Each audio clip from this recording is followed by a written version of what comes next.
तर त्यांचे पाय हातात घेऊन त्यांना तेल चोळून देण्यात जो आनंद मिळत होता संकर्षण, अक्षरशः आपण विठ्ठलाचे पाय धरलेत, नकोच जायला पंढरपूरला, याच्यात जर मला विठ्ठल पाहता आला तर मी वारी केली. कोण आजोबा कुठून आलेले, पण ते माझ्याकडे येतात, माझी सेवा रुजू होते त्या ठिकाणी. आणि मग कळलं की देता येण्यासारखं जर खरं काही असेल ना तर त्या वस्तू आणि पदार्थ नाहीयेत, श्रम द्यावी, सेवा आहे, सेवा द्यावी. मला फार छान वाटलं की तुम्ही वारीला जाता आणि तिथल्या पायी चालणाऱ्या वृद्धांना, गरजूंना त्यांचे पाय चेपून किंवा त्याला तेल लावून देऊन ती एक सेवेची वारी करता. बरोबर.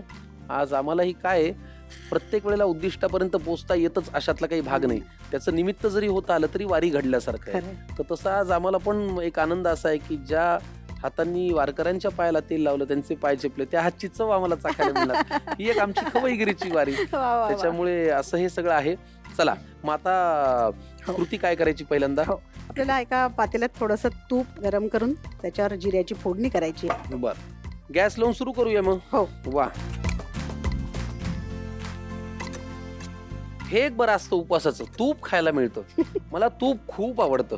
खाईन तर तुपाशी, नाही तर अगदीच उपाशी उपवासाच्या दिवशी. हो. जिरे टाकले आपण आता, ते छान तडतडलेत. गॅस बारीक करू, मला थोडं पाणी लागणार आहे. बर, पाणी घालायचं, हलके हलके पाणी घाला आणि ते उडतं. हा, घाला, भरपूर पाणी घाला. आपल्याला साबुदाणा त्यात शिजवून घ्यायचा आहे बघा. हो, पुरे का? हो. आता आपल्याला साबुदाणा ह्याच्यात, हा भिजवलेला साबुदाणा आहे, हा शिजवून घ्यायचा आहे ह्याच्यामध्ये आपल्याला. किती वेळ भिजवलाय साबुदाणा? रात्रभर भिजवला. रात्रभर, ठीक आहे. हा शिजवायचा म्हणजे किती, तर तो ना पारदर्शक होतो. पारदर्शक झाला की समजायचं की तो छान शिजला. मऊ पण होतो. मऊ होतो छान. आता ह्याला उकळी येईपर्यंत वाट बघायला लागेल ना, शिजेपर्यंत. हो, एक छोटा चमचा त्याच्यात हे घालूनच घेते, म्हणजे त्या साबुदाण्यात ना मिरची, आलं आणि जिऱ्याची चव उतरेल. आता हे आपल्याला किती तिखट आवडतं नाही आवडतं त्यावर आवडतं तिखट.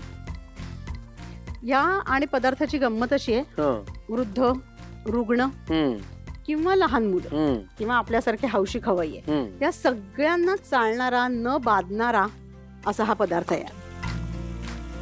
हा, हे छान ट्रान्सपरंट झालेला आहे. हो, साबुदाणा आपल्याला हवा तसा पारदर्शी झालेला आहे. हो. आणि त्याला एक तकाकी आली, तकाकी. आता काय पुढे? आता आपण ह्याच्यात मुख्य इन्ग्रेडियंट म्हणजे ताक घालणार. एक प्रश्न बाळबोध असेल कदाचित, गरम गॅस चालू असताना ताक घातलं तर फाटणार नाही ना? नाही ना? चला मग घाला.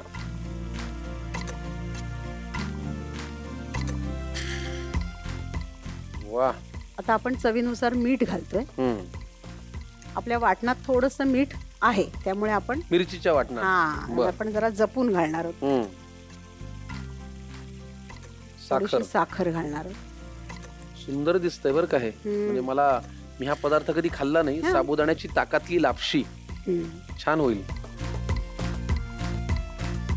दाण्याच्या कुटाने छान चव येते, थोडी छान जमून येते ती. सुंदर झालंय. गॅस बंद करू? हा. आता बघा माझी कला कुसर. वा, किती सुरेख. आता वरती तुम्ही म्हणताय त्याप्रमाणे कोथिंबीर घाला, म्हणजे आपला पदार्थ आखीव रेखीव सुबक सुरेख होईल. ओ हो हो हो हो हो हो हो, फारच छान. कोण म्हणतं उपवास ग्लॅमरस करता येत नाही? उपवासाचे पदार्थही ग्लॅमरस करता येऊ शकतात. काय होतं ना, घराघरामध्ये साबुदाण्याची खिचडी, शेंगदाण्याची आमटी, चिप्स किंवा बटाट्याचे पापड हे आपण खातोच, पण आजकालच्या मुलांना सुद्धा उपवास करावासा वाटला पाहिजे. असे काही पदार्थ खाल्ले की त्याची एक वेगळी मजा येते. उपवासाची ही साबुदाण्याची ताकातली लापशी अप्रतिम पदार्थ आहे. साहित्य आणि कृती ताबडतोब लिहून घ्या. साबुदाण्याची ताकातली लापशी. 4 व्यक्तींसाठी लागणारे साहित्य: भिजवलेला साबुदाणा अर्धी वाटी, ताक 1 वाटी, शेंगदाण्याचं कूट 1.5 चमचा, कोथिंबीर आवडीनुसार, आलं जिरे हिरवी मिरचीची भरड 1 चमचा, तूप 1 चमचा, साखर चवीनुसार, जिरे 1 चमचा, मीठ चवीनुसार.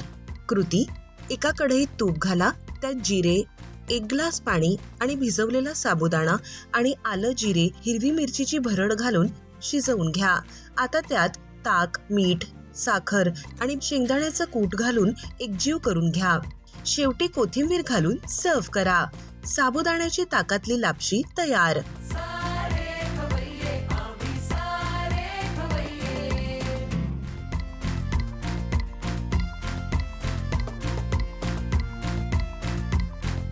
अतिशय सुंदर. क्या बात है. चव अप्रतिम आहे. तुम्ही साहित्य आणि कृती लिहून घेतला असेल. आपला पुढचा पदार्थ कोणता आहे? कुरकुरीत कारलं. कुरकुरीत कारलं. कारलं खाताना माझ्यासारखी माणसं कुरकुर करतात, पण आज आहे कुरकुरीत कारलं.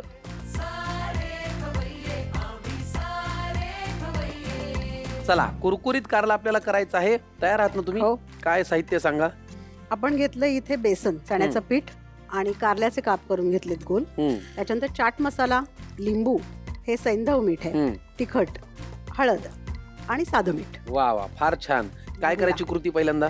हे जे काप केलेत कारल्याचे त्याला लिंबू आणि मीठ चोळून घ्यायचंय. बर, ठीक आहे. पण त्याने काय होतं?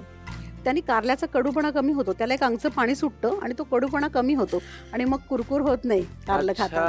अच्छा, असं माणसांना काहीतरी लावून त्यांचा कडूपणा कमी करता आला असता तर किती छान झाला असता. त्यांना खवय्येमध्ये बोलवून तुम्ही करता की येतो? आमच्या फार छान. घरी आमचे काही ताण असतात, आम्ही सगळे विसरून जातो खवय्ये पाहताना आणि इथे येताना. खरंच आहे. चला मग पहिल्यांदा आपण हा. बाउल घेऊया का?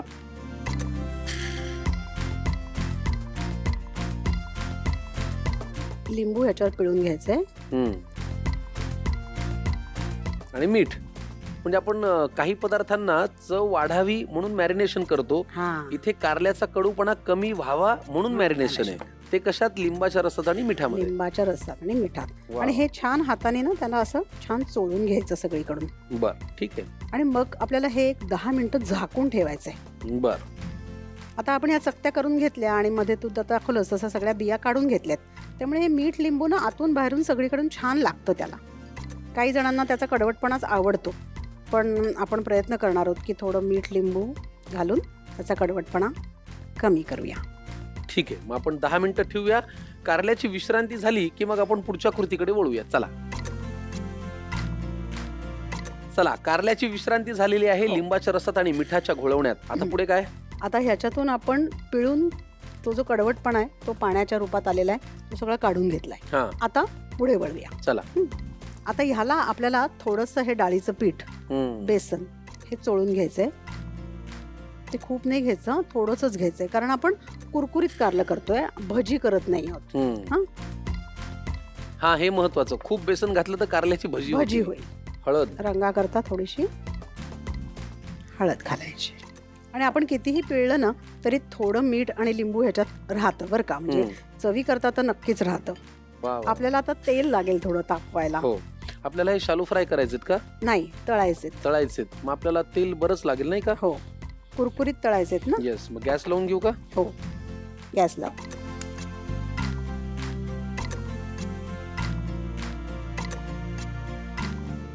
चला, तेल छान तापलेलं आहे. बघूया, अंदाज घेऊया. हो. वा, हलका हलका बेसन चोळलेले चकत्या आहेत ह्या. त्याच्यात थोडं लिंबू, थोडं मीठ, याची चव आहेच आहे. आता आपल्याला त्यांना कुरकुरीत तळून घ्यायचंय. वा वा वा.